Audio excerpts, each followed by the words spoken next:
नमस्ते विद्यार्थियों, स्वागत है आप सभी का आपके अपने चैनल गणित एकेडमी इंजीनियरिंग में। तो आज के वीडियो सेशन में हम डीआरडीओ का जो इंटरव्यू है इसके ऊपर बात करने वाले हैं कि जो बेसिक इन्फॉर्मेशन और अगर आप प्रिपेयर कर रहे हैं अभी इंटरव्यू के लिए तो कैसे आप लोगों को जो है प्रिपेयर करना है। तो यहाँ पे डीआरडीओ ने बेसिकली जो है दो टाइप का रिक्रूटमेंट, एक में रिटन एग्जाम है और दूसरे में डायरेक्ट आपको शॉर्टलिस्टिंग किया जाएगा for interview on the basis of your GATE 2022 exam.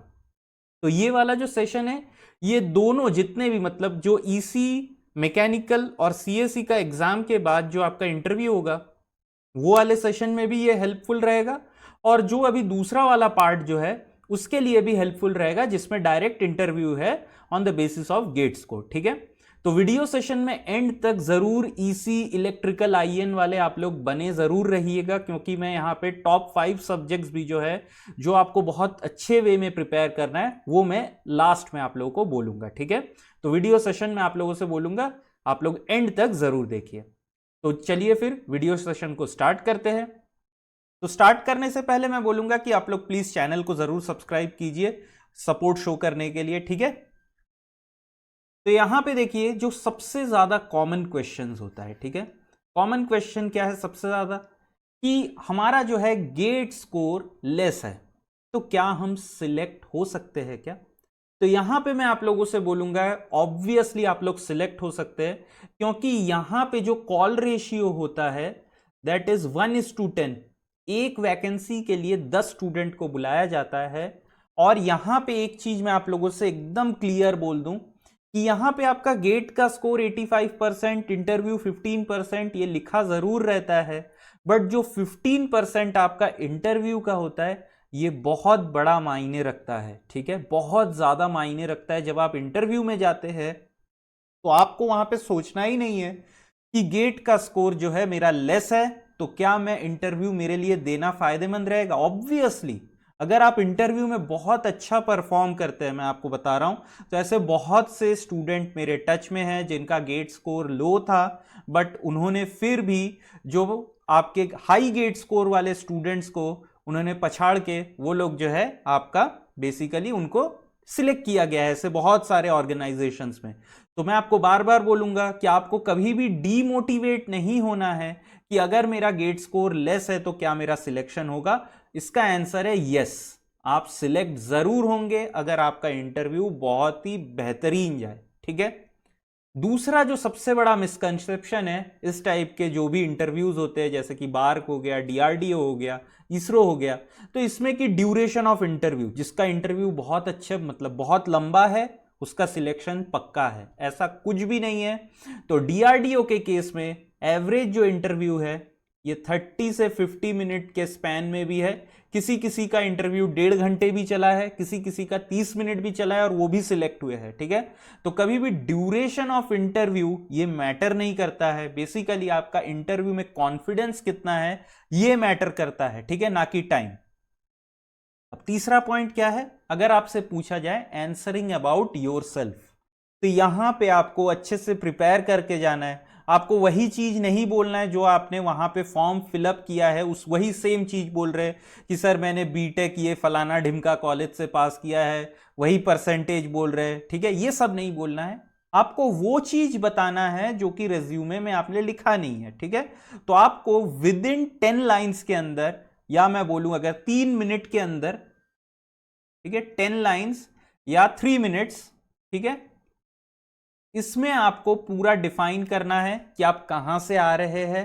ठीक है, आपका एजुकेशनल क्वालिफिकेशन क्या है, आपके घर में क्या पेरेंट्स क्या करते हैं, तो ये पूरा एक इंफॉर्मेशन अलोंग विद आपका जो हॉबीज है ये आप यहां पे बोल सकते हैं। ठीक है, तो अबाउट योर सेल्फ मैं बोलूंगा आपको बहुत अच्छे से प्रिपेयर करना है क्योंकि अगर आप कोई एक चीज एज्यूम कीजिए, आप मॉल गए, ठीक है, तो वहां अगर आप जाते हो तो आप अगर कोई प्रोडक्ट देखते हो तो पहले आप क्या करते हो उसका, जैसे कि कोई खाने का अगर है, ठीक है, तो आप क्या करते हो सबसे पहले जाके इंग्रेडिएंट्स देखते हो।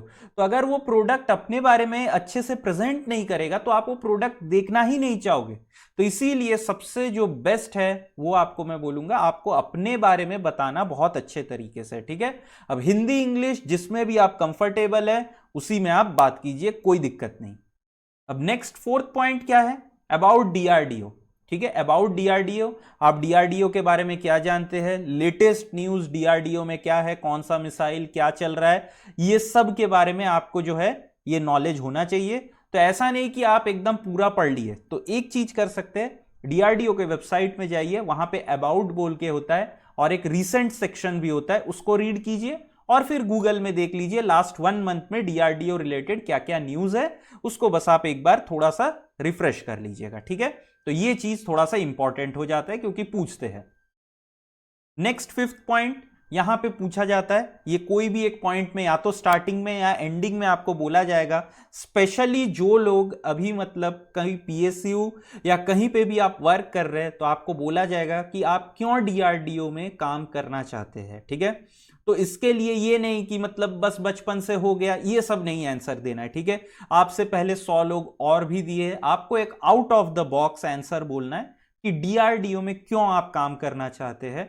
It should be very much unique, जो कि लगे नहीं इससे पहले हमने कभी भी, जो इंटरव्यूअर है उनको लगे कि इससे पहले हमने ये वाला आंसर नहीं सुना है। तो आपको ये चीज बताना है कि आप क्यों डीआरडीओ में वर्क करने के लिए, काम करने के लिए इच्छुक है। तो इस चीज पे थोड़ा सा आपको केयर करना है। इसके लिए अगर आपको लगता है कि आप नहीं सही से कर पा रहे तो आप अपने पेरेंट्स, आपके फ्रेंड, ठीक है, गर्लफ्रेंड, बॉयफ्रेंड, जिससे भी हो थोड़ा डिस्कस कीजिए कि आप क्यों ये सब चीजों में काम करना चाहते हैं, तो वो आपको ज्यादा अच्छे से गाइड कर पाएंगे। ठीक है, तो ये चीज को भी बहुत अच्छे से प्रिपेयर करना है। अब दूसरा और एक चीज होता है कि पैनल में जो पैनल मेंबर्स होते हैं, ठीक है, क्या वो सपोर्टिव होते हैं, क्या वो सपोर्टिव होते हैं? तो मैं आपको बताता हूं कि वो लोग बहुत ज्यादा सपोर्टिव होते हैं। ठीक है, अगर उनको कोई आंसर चाहिए, ठीक है, आंसर चाहिए, तो वो आपसे धीरे धीरे करके वो आंसर निकलवा लेंगे। बस आपको ये है कि आपका बेसिक्स बहुत अच्छा स्ट्रांग होना चाहिए। तो पैनल बहुत सपोर्टिव होते हैं, इस चीज का आप लोग एकदम मतलब बेफिक्र रहिए कि वहां पे आप लोगों को वो जज करने के लिए बिल्कुल नहीं बैठे। ऐसा मैं क्यों बोल रहा हूं, देखिए जो पैनल में बैठते हैं वो लोग टॉप लेवल या तो एचओडीज होते हैं या वो बहुत ही ऊपर के पोस्ट के साइंटिस्ट होते हैं। ठीक है, तो जो भी ऐसे ऑर्गेनाइजेशंस होते हैं ना, डीआरडीओ बोलिए, इसरो बोलिए, बार्क बोलिए, ठीक है, यहां पे ये लोग भी आपके जैसे साइंटिस्ट बी लेवल से ही ये लोग स्टार्ट करते हैं।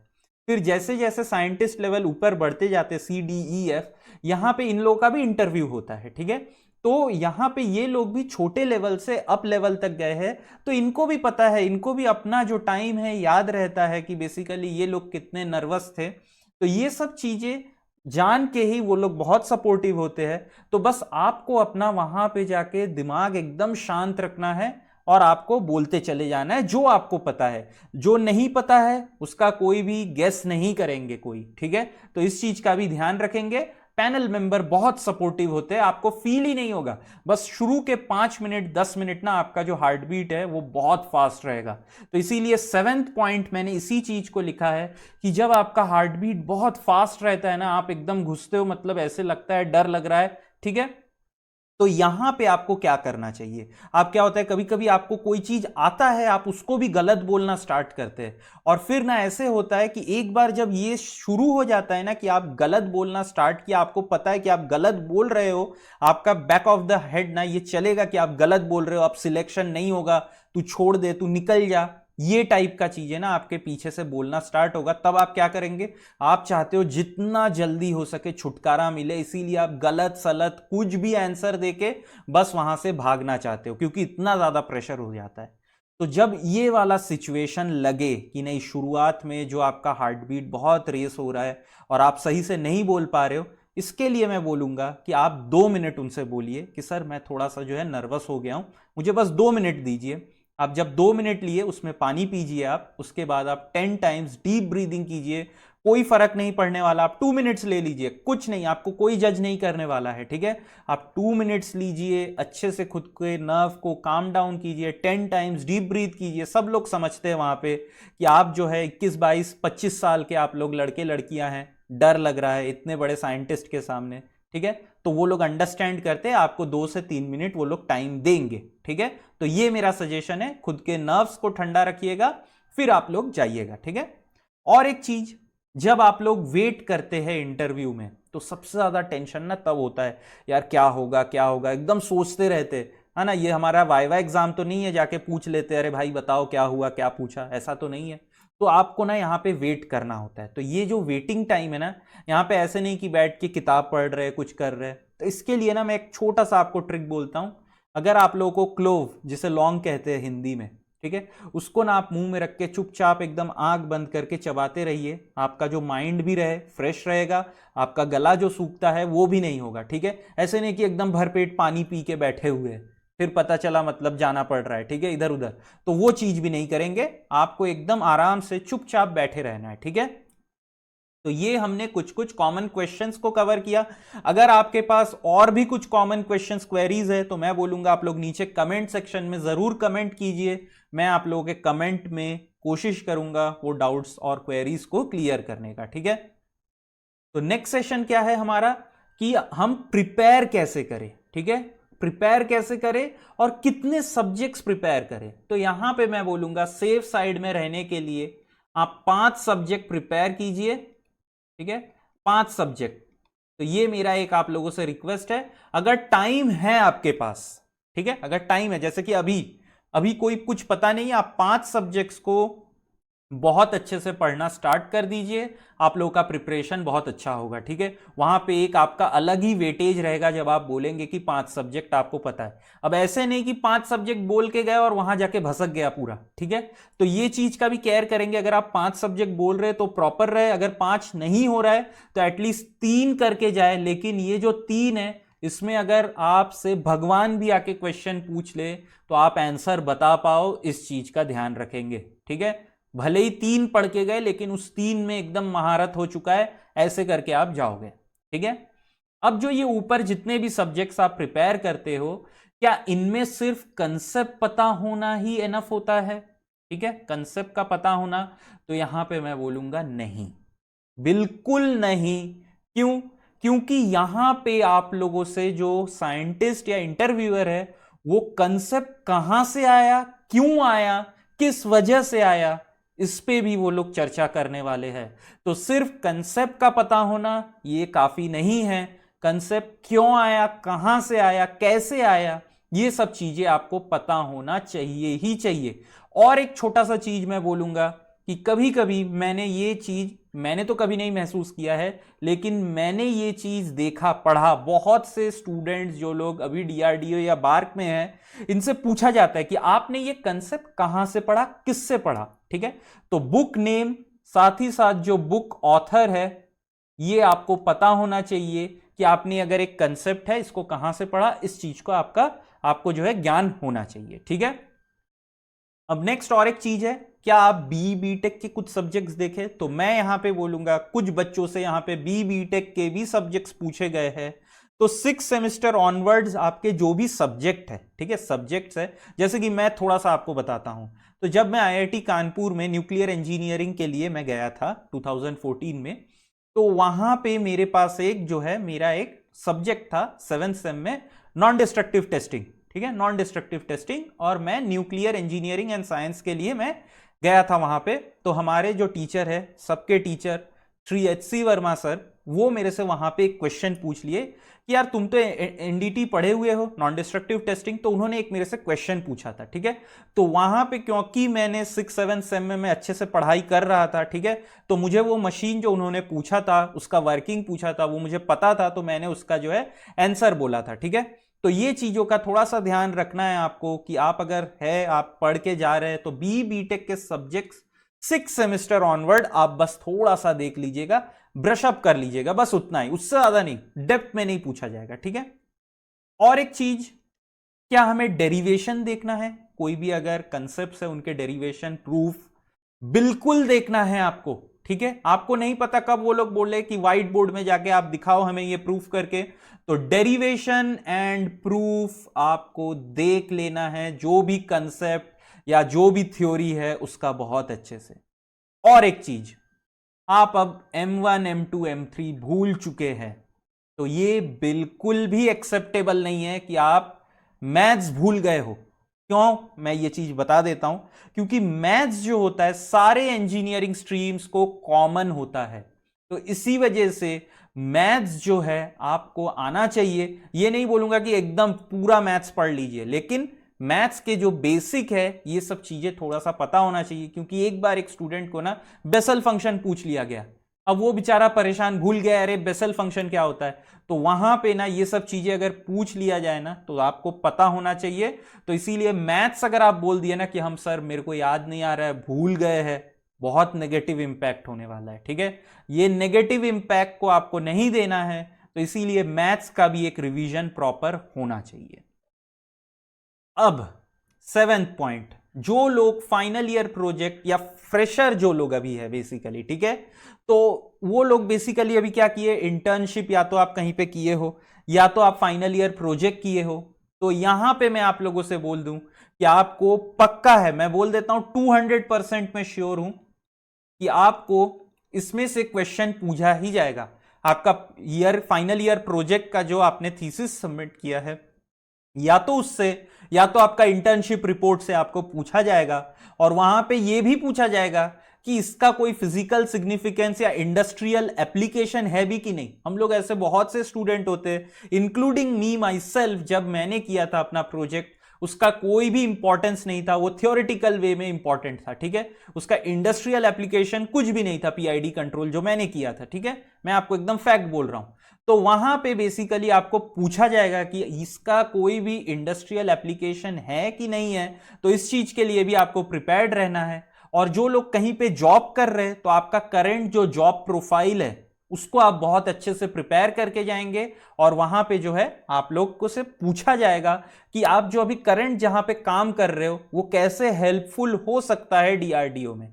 तो इस चीज का भी थोड़ा सा आप लोग ध्यान रखोगे। ठीक है, जो लोग अभी कहीं पे काम कर रहे हैं आप लोग। अब नेक्स्ट, जैसे कि मैंने आपको बोला था, तो यहां पे जो ये सेशन है, यहां पे अगर मैं फिर से बोलूंगा कि अगर आप लोगों को कोई डाउट रहता है तो आप लोग प्लीज नीचे कमेंट सेक्शन में मुझे बताइए। ठीक है, तो बताइए जरूर।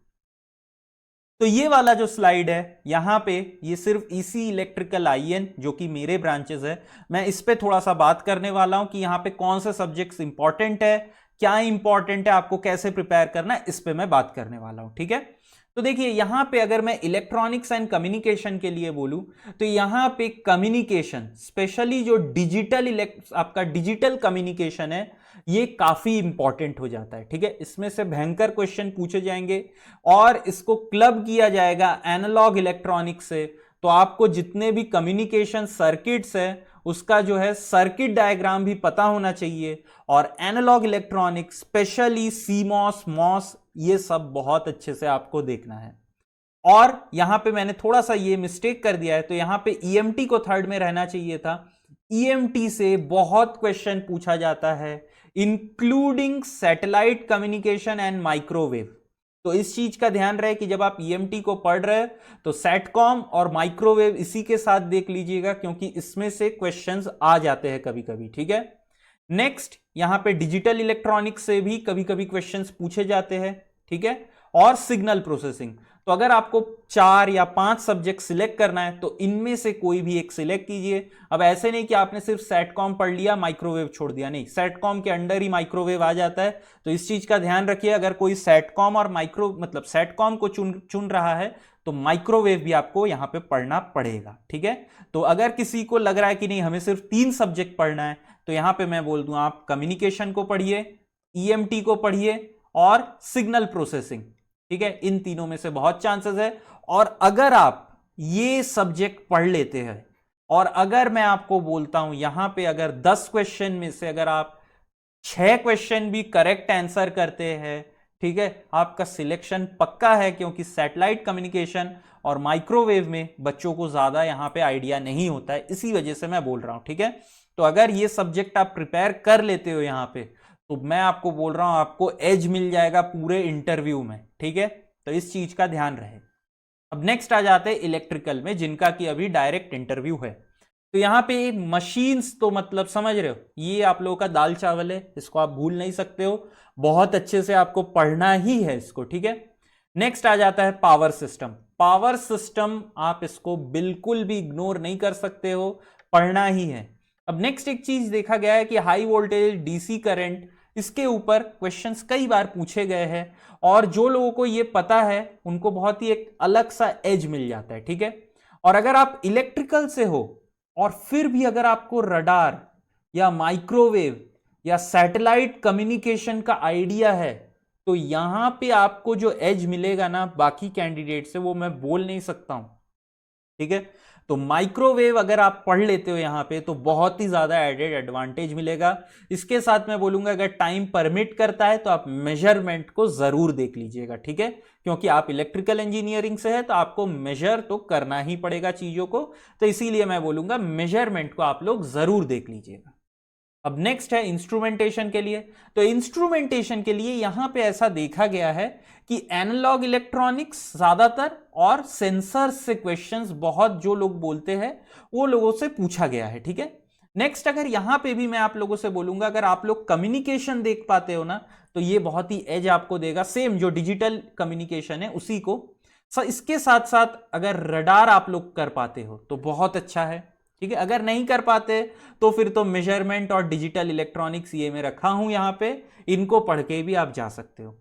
तो इसी इलेक्ट्रिकल आईएन के लिए कोई भी यहां आके ऐसे नहीं बोलेगा कि सर मेरा नेटवर्क स्ट्रांग है, कंट्रोल स्ट्रांग है, ठीक है। कंट्रोल फिर भी आप बोल सकते हो, लेकिन नेटवर्क अगर बोल दिया ना, मतलब समझ रहे हो, फिर तो मतलब वहां पे बहुत ज्यादा गलत हो सकता है, ठीक है, क्योंकि नेटवर्क सब लोग पढ़ते हैं, ठीक है। तो इस चीज का थोड़ा सा ध्यान रखेंगे अगर आप प्रिपरेशन स्टार्ट कर रहे हो तो ये सारे जो सब्जेक्ट्स मैंने बोले हैं इनमें से 3 सब्जेक्ट प्लीज अच्छे से प्रिपेयर कीजिएगा एकदम, ठीक है।